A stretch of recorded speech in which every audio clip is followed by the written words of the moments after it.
Om Swastiastu. Baik, perkenalkan, nama saya Nikada Syara Purnami dengan NIM 2211061015 dari Prodi Pendidikan Guru Pendidikan Anak Usia Dini dari Rombel 14. Di sini saya akan mempresentasikan apa pendapat saya tentang kelebihan Banten dalam tradisi Hindu. Kelebihan Banten menurut tradisi Hindu yaitu dengan membuat Banten, masyarakat khususnya beragama Hindu akan selalu ingat kepada Ida Sang Hyang Widi-Wasa. Banten dibuat untuk persembahan kepada Ida Sang Hyang Widi-Wasa dengan rasa tulus ikhlas. Maka pada saat membuat Banten, masyarakat seolah-olah membiasakan diri untuk bersabar dan mengendalikan diri agar tidak marah dan egoisme. Dan dengan membuat Banten dapat membantu mendorong peningkatan gizi masyarakat serta menunjukkan kreativitas umat Hindu. Nilai-nilai yang harus dilakukan agar umat Hindu tidak terjerumus dalam pembuatan korupsi. Nilai-nilai yang harus dilakukan yaitu adanya pengendalian terhadap satripu, khususnya loba dan kama yang terdapat di dalam diri setiap manusia. Dan juga upaya pemberantasan korupsi bisa diberantas melalui pencerahan diri dengan mengembalikan kekuatan karakter, moral, mental yang makin melemah pada diri setiap orang masing-masing. Nilai-nilai dalam agama Hindu yang dilanggar dalam bisnis prostitusi online yang sedang marak saat ini, yaitu ada bagian catur purusa, yaitu dharma atau kebaikan. Kegiatan prostitusi online adalah tindakan tercela karena melakukan hubungan suami istri yang tidak sah dengan pasangan yang berbeda-beda. Dan harta atau harta benda. Harta benda adalah salah satu tujuan manusia, namun dapat didapatkan dengan berdasarkan dharma. Prostitusi online adalah jalan mencari atau mendapatkan harta tanpa berdasarkan dharma, sehingga termasuk melanggar konsep harta. Dan kama adalah keinginan nafsu. Kegiatan untuk hidup mewah, keinginan untuk mendapatkan harta dengan mudah adalah dasar tindakan prostitusi online. Nilai yang saya dapatkan ketika saya berkunjung ke panti asuhan.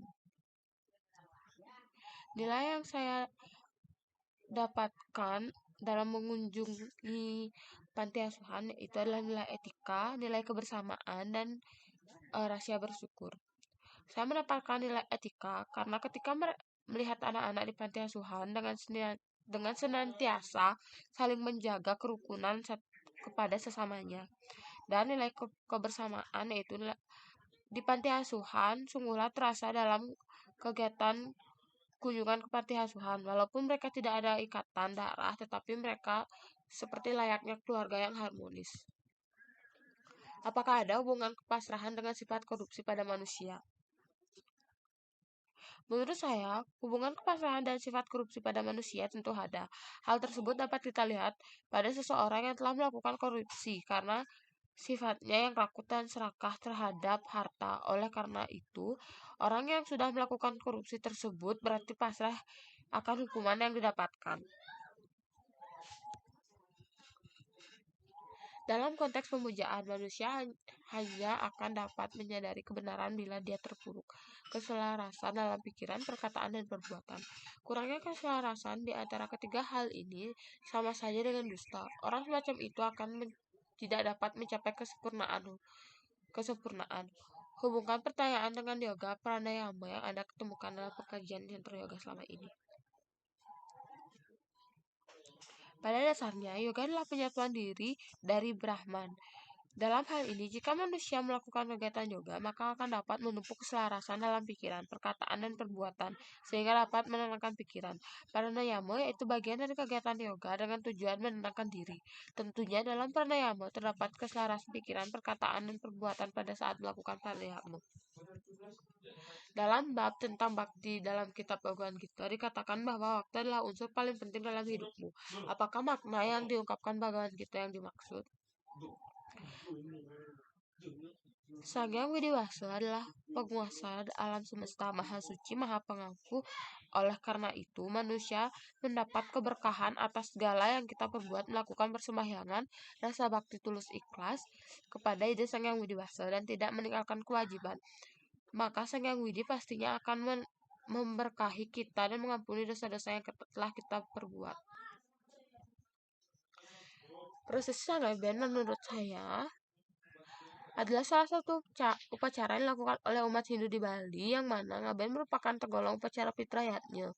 Pada intinya, makna upacara ngaben yaitu untuk mengembalikan leluhur ke tempat asalnya. Ngaben juga dapat merupakan jalan menuju nirwana, di mana terdapat prosesi kematian untuk menyatukan orang yang telah meninggal dengan alam semesta.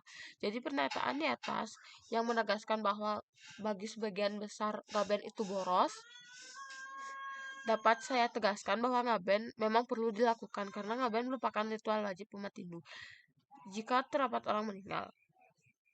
Jadi ngaben memang memerlukan banyak uang, tetapi tergantung bagaimana tingkatan ngaben itu dilakukan. Banyak orang Hindu lebih bersemangat melakukan upacara yatnya besar-besaran seperti ngeteg linggih dengan biaya besar, sedangkan untuk menyumbang beasiswa untuk anak miskin kerap ogah-ogahan. Menanggapi pernyataan ini tentang realitas tersebut, menurut saya apapun yang dilakukan semasa hal tersebut memiliki niat tulus ikhlas,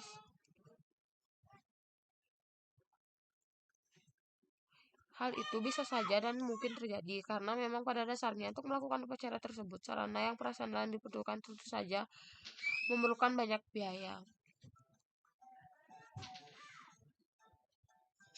Tetapi mungkin sebagian orang lebih suka melakukan upacara besar-besaran agar tujuan mereka cepat tercapai. Bawagawan kita 4.7 Bharata, bila mana di dunia ini dharma hilang dan adharma makin menguasai dunia, waktu itu aku akan menjelmakan diriku. Makna sloka di atas yaitu adalah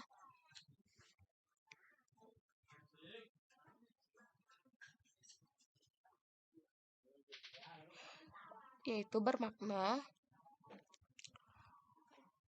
ketika manusia lupa akan adharma dan dikuasai oleh dharma, saat itulah Tuhan akan turun ke dunia dalam bentuk awatara. Tujuannya adalah untuk mengangkat manusia dalam kehidupan yang lebih mulia dan membasmi kejahatan serta membangkitkan keadilan dan kebaikan di dunia ini. Baik, sekian presentasi yang dapat saya sampaikan. Mohon maaf jika banyak kekurangan. Saya tutup dengan Prama Santi. Om Santi Santi Santi.